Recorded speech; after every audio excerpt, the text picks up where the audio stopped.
Während meines letzten Urlaubs habe ich meine Pflanzen mit den klassischen Tonkegelblumaden bewässert. Das hat zwar ganz gut funktioniert, aber diesmal möchte ich komplett aufs Gießen verzichten. Auf der Suche nach einer möglichst einfachen Lösung ohne Pumpe und Elektronik bin ich auf ein Do-it-yourself-Dochtsystem mit Euroboxen gestoßen. Auch wenn es ein paar Erfahrungsberichte dazu gibt, fehlen konkrete Anleitungen. Vor allem, was wirklich funktioniert und was nicht. Also habe ich mir gedacht, ich probiere es einfach mal selbst aus. In diesem Video zeige ich euch den Aufbau, mein Setup und meine Überlegungen. Ob das System am Ende wirklich funktioniert oder ob mich nach dem Urlaub nur noch vertrocknete Pflanzen erwarten, das wird sich zeigen. Das Ganze ist kein klassisches Tutorial, sondern eher ein offenes Experiment. Ich habe bisher keine Erfahrung mit Dochtbewässerungen und möchte einfach herausfinden, was in der Praxis gut funktioniert. Wenn du selbst schon mit solchen Systemen gearbeitet hast, schreib mir gerne deine Erfahrungen in die Kommentare. Und wenn du wissen willst, wie es mit dem Test weitergeht, im nächsten Video gibt es das erste Update mit den Ergebnissen nach ein paar Tagen. Die Grundidee ist ziemlich einfach. Es werden zwei Euroboxen übereinander gestapelt. Die obere Box dient als Pflanzbehälter, die untere als Wassertank. Beide bestehen aus lebensmittelechtem Kunststoff, im Gegensatz zu manchen herkömmlichen Töpfen, die stark ausgasen oder unangenehm riechen. Beide Boxen haben die Maße 60 x 40 cm. Die untere ist etwas flacher und fasst etwa 28 Liter Wasser. Durch den Boden der oberen Box führen mehrere saugfähige Dochte direkt in den Tank. Sie nutzen die Kapillarkraft, um Wasser nach oben zu ziehen und die Erde kontinuierlich feucht zu halten. So können sich die Pflanzen jederzeit genau die Menge Wasser holen, die sie brauchen, ohne dass man von außen aktiv gießen muss. Als Dochtmaterial verwende ich ein 6 mm starkes Polyesterseil. Falls du das gleiche Seil verwenden willst, den Link findest du unten in der Beschreibung. Damit der Tank bequem befüllt werden kann, habe ich ein Rohr eingebaut. Geplant ist, später einen Schwimmer einzusetzen, der den Wasserstand sichtbar macht. Außerdem habe ich einen Ablaufschlauch ergänzt. Ob der wirklich notwendig ist, wird sich noch zeigen. Wahrscheinlich reicht es, das Wasser einfach über die Grifföffnungen der unteren Box abzusaugen. Um den Feuchtigkeitsgehalt in der Erde zu überwachen, nutze ich den Bodensensor von Spiderfarmer. Wie zuverlässig der in diesem Setup funktioniert, wird sich im Verlauf des Tests ebenfalls zeigen. Die Pflanzen, die ich für diesen Versuch verwende, sind zwei identische AK-47 Stecklinge.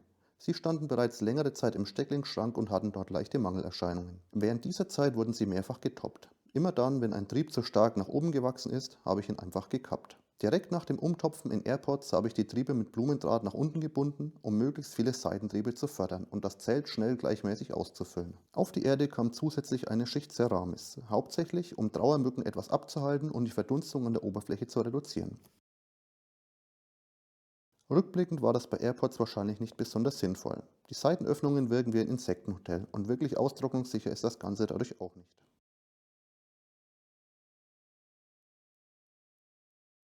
Nach etwa 17 Tagen sah das Zelt schon deutlich voller aus. Trotzdem war ich mit dem Zustand der Pflanzen noch nicht ganz zufrieden.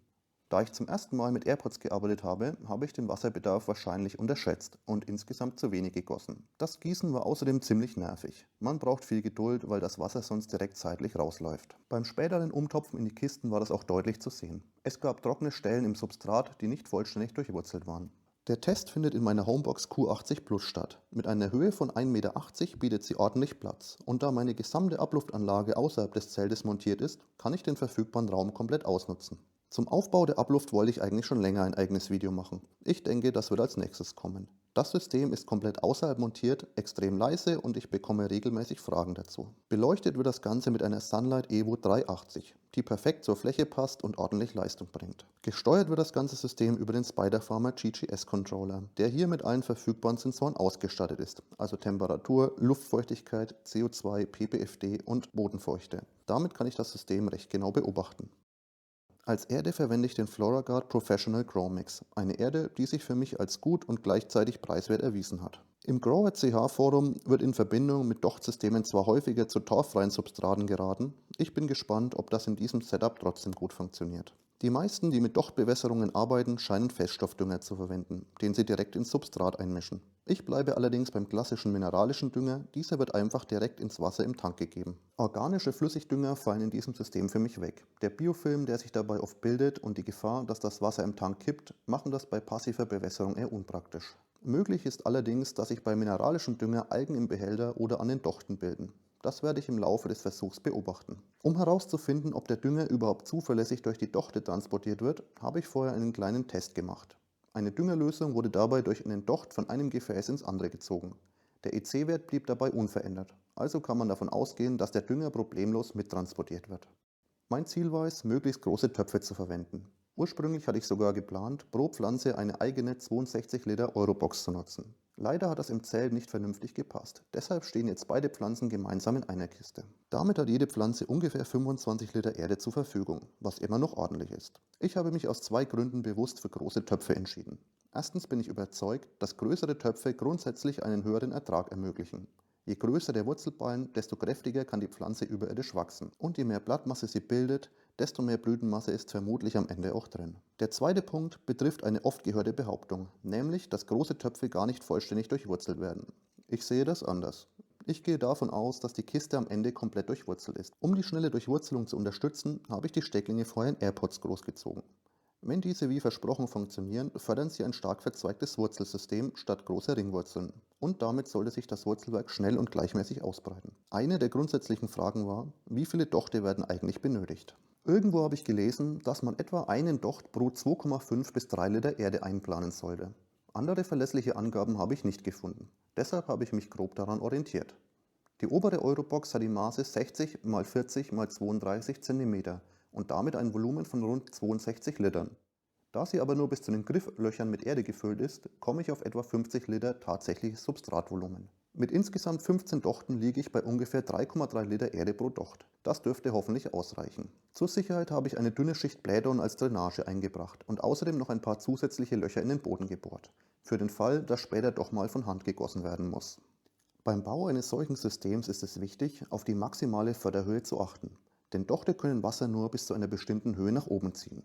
Um das zu testen, habe ich einen trockenen Docht in ein Gefäß mit Wasser gehängt und nach etwa 24 Stunden gemessen, wie hoch die Feuchtigkeit gezogen wurde. In meinem Fall waren es rund 22 cm.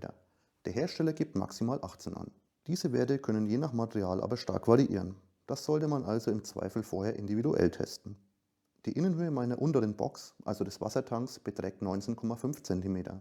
Damit sollten die Dochte bis zum Schluss zuverlässig fördern können, auch wenn der Tank schon fast leer ist. Natürlich hat das System auch ein paar potenzielle Schwachstellen, die mir schon jetzt aufgefallen sind. Je nachdem, wie voll der Wassertank ist, wird unterschiedlich viel Wasser nach oben gefördert. Das liegt einfach an der Höhendifferenz zwischen Wasseroberfläche und Dochtende.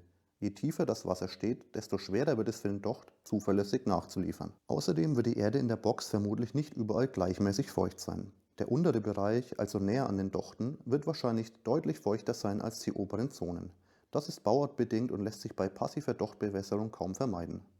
Ein weiterer Punkt ist die Verwendung von mineralischem Dünger. Da ich nie mit Drain gieße, also kein überschüssiges Wasser durchläuft, kann es im Laufe der Zeit zu Salzablagerungen im Substrat kommen. Ob das tatsächlich ein Problem wird, wird sich im Laufe des Versuchs zeigen. Übrigens, einige der gezeigten Teile, wie zum Beispiel die Lichtfalle oder die aktive Zuluft, sind von mir selbst entworfen und als 3D-Druck verfügbar. Wenn du Interesse hast, schau gerne mal in meinem Shop vorbei. Den Link findest du in der Videobeschreibung.